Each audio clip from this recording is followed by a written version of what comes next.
Hello বন্ধুরা, আমি হাসনাত। তোমরা হচ্ছে আমার channel math tricks by Hasnat. বন্ধুরা, সামনে যে অঙ্কটি দেখতে পাচ্ছ, অঙ্কটি দেখে অনেক কঠিন তোমাদের মনে হতে পারে, কিন্তু দেখো খুব সহজ এবং সিম্পল। কীভাবে এর অ্যান্সার বের করলে কয়েক সেকেন্ডে তোমরা অ্যান্সার পেয়ে যাবে।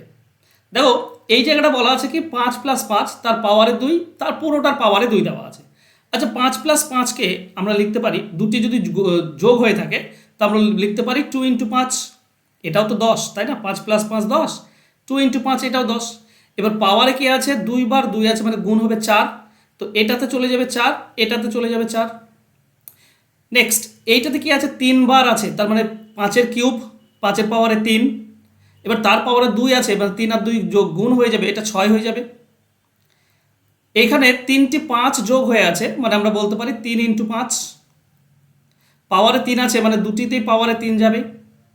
আর লাস্ট এইটাতে রয়েছে কি 4 বার 5-এর পাওয়ার 5 4 বার আছে, তার আমরা বলতে পারি 4 × 5-এর পাওয়ার 5। এই তো ব্যাপার। এবার কত সিম্পল এবং সহজভাবে তোমরা অ্যান্সার পাবে, ব্যাপারটা বুঝলে বোঝো। এটা যেমন আছে রেখে দাও, এইটাকে একটু ভেঙে নাও, এই দুটির মধ্যে আমরা তুলনা করব। এখানে 5-এর পাওয়ারে 4 আছে, তো এখান থেকে আমরা বলতে পারি 5-এর পাওয়ার 2 × 5-এর পাওয়ার 4 বলতে পারি। তো এটা মানে আমরা এটা বলতে পারি। এবার দেখো, যদি এই দুটির সঙ্গে তুলনা করো, তো এখানে 5-এর পাওয়ার 4, এখানে 5-এর পাওয়ার 4 কেটে যাবে, থাকছে এখানে 2-এর পাওয়ার 4 থাকছে, মানে 16।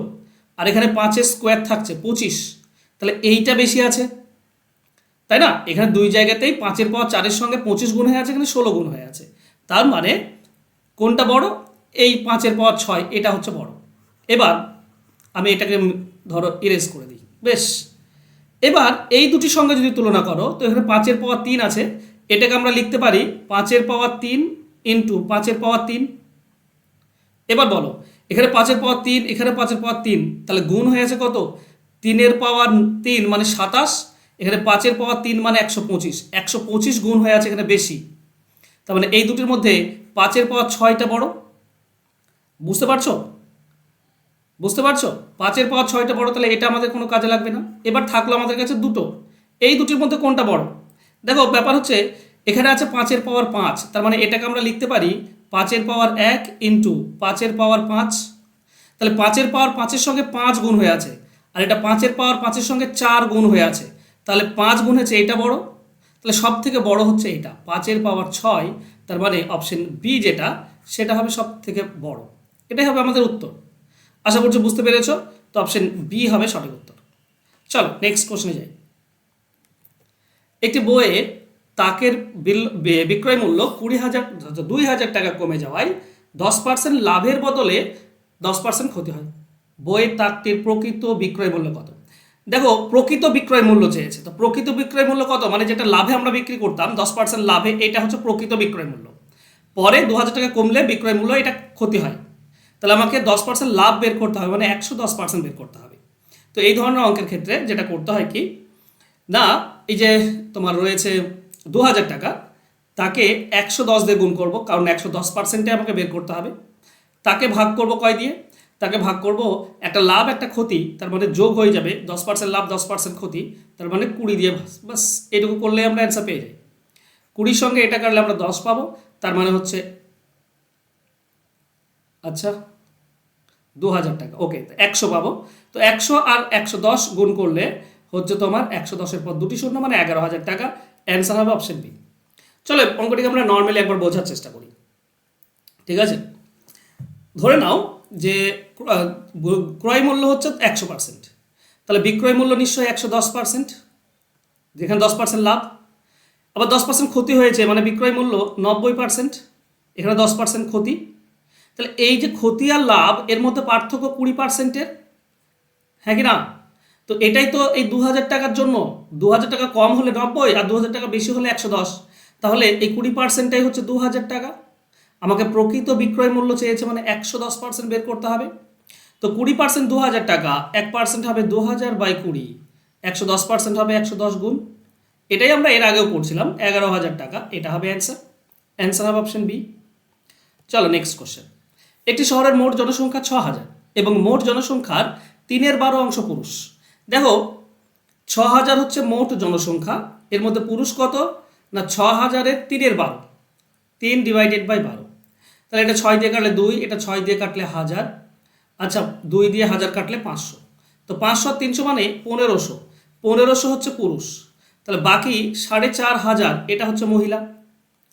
পুরুষদের 30% বিবাহিত, এই যে 1500 এই 30% কত হবে? 10% 150, 30% হবে 450, তাহলে 450 বিবাহিত পুরুষ রয়েছে। তাহলে মহিলা বিবাহিত কত? আচ্ছা, পুরুষ যতটা বিবাহিত মহিলাও তত হবে, কারণ পুরুষ তো আর পুরুষকে বিয়ে করবে না, পুরুষ তো মহিলাকে বিয়ে করবে।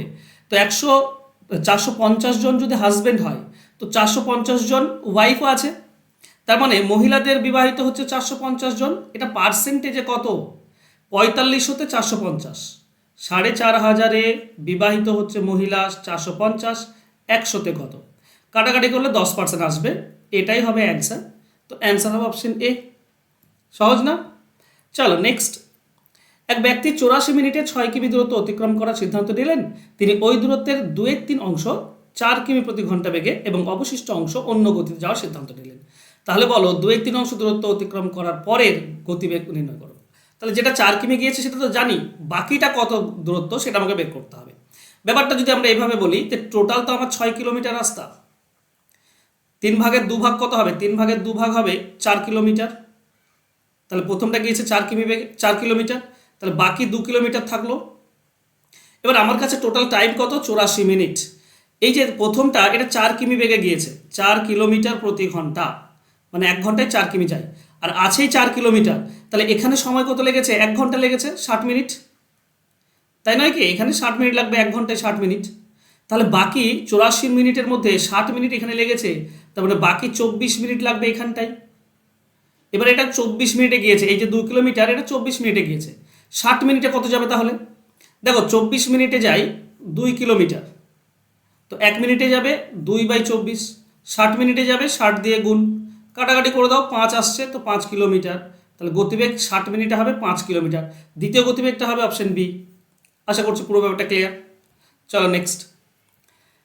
পিতা, মাতা ও পুত্রের বর্তমান বয়সের অনুপাত বলা আছে 6:5:1। যখন পুত্রের বয়স পিতার বর্তমান বয়সের সমান হবে, তখন তাদের 3 জনের বয়সের সমষ্টি হবে 135। মায়ের বর্তমান বয়স কত? আচ্ছা, এই অঙ্কটি সমাধান করব তার আগে বলি, এই যে ফোন নাম্বার দেখতে পাচ্ছ, এটা হচ্ছে আমার পার্সোনাল ফোন নাম্বার, যেখানে কল করে তুমি আমার অঙ্কের ক্লাসের জন্য ভর্তি হতে পারো। খুব সামান্য পয়সাতে আমি চ্যাপ্টার ধরে ধরে তোমাদেরকে অঙ্ক শেখাই, যে কোনো পরীক্ষার জন্য। তো যদি তুমি অঙ্ক শিখতে চাও, চ্যাপ্টার ধরে ধরে সমস্ত ট্রিক্স শিখতে চাও, তাহলে এই নম্বরে আমার সঙ্গে যোগাযোগ করে নিও। ওকে, দেখো অঙ্কটিতে 3 জন রয়েছে, একটা হচ্ছে পিতা, একটা হচ্ছে মাতা, আর একটা হচ্ছে ছেলে। আচ্ছা, অনুপাত হিসেবে বর্তমান বয়স আমি ধরতেই পারি। ধরো পিতা হচ্ছে 6x, মাতা হচ্ছে 5x, আর পুত্র হবে x। অনুপাত হিসেবে এটা ধরলাম। বলা হয়েছে পুত্রের বয়স যখন পিতার বর্তমান বয়সের সমান হবে, পিতার বর্তমান বয়স হচ্ছে 6x আর পুত্র হচ্ছে x, তো এক্সটা যদি পিতার বর্তমান বয়স মানে 6x হতে হয়, তাহলে এই পুত্রের সঙ্গে 5x যোগ করলে তবে 6x হবে, পিতার বর্তমান বয়স হবে, তাই না? পুত্র তো এখন এক্স, পিতার বর্তমান বয়স মানে 6x হতে গেলে এখনো 5x দরকার। তা শুধুমাত্র কি ছেলের 5x বাড়বে? বয়স কারো থেমে থাকে না, সবার বাড়ে। তো ছেলের যদি 5 বছর বেড়ে 5x বেড়ে যায়, তো মায়েরও 5x বেড়ে যাবে, পিতারও 5x বেড়ে যাবে, সবার 5x করে বেড়ে যাবে। তাহলে এখন যেখানে পুত্র হচ্ছে 6x মানে পিতার বর্তমান বয়সের সমান, তখন মাতা কত? তখন মাতা হচ্ছে 10x। তখন পিতা কত? পিতা হবে 11x। এখন বলেছে তাদের বর্তমান বয়সের সমষ্টি 135 বছর, মানে পুত্র যখন পিতার বর্তমান বয়সের সমান, তখন তাদের সমষ্টি 135। তো এই 3টি যোগ করে দাও, হয়ে যাবে 135 বছর। 11, 10, 21 আর 27, 27x হচ্ছে 135। তাহলে 27 আর 135 কাটলে 5 পাই, মানে x মানে হচ্ছে 5। এবার আমাকে বলেছে কি মায়ের বর্তমান বয়স কত? মায়ের বর্তমান বয়স হবে 5x, কারণ আমরা বর্তমান বয়সটা অনুপাতে ধরেছিলাম এটা। তো 5x, x এর মান তো 5, তার মানে মাতার বর্তমান বয়স হবে 25 বছর। এটা হবে অ্যান্সার। অ্যান্সার হবে অপশন সি। আশা করছি ক্লিয়ার। তো খুব সুন্দর অঙ্ক ছিল বন্ধুরা, তোমাদের সঙ্গে শেয়ার করলাম। এটা তোমার ফুড এসআই পরীক্ষাতে এসেছিল। অঙ্কগুলো খুব ইম্পর্টেন্ট এবং খুব মজার, আর আশা করছি এগুলো তোমাদের কাজে দেবে। আর ফোন নাম্বার তো দেওয়া আছে, যদি অঙ্ক শিখতে চাও চ্যাপ্টার ধরে ধরে, তো এই ফোন নাম্বারে যোগাযোগ করে নিও। ধন্যবাদ।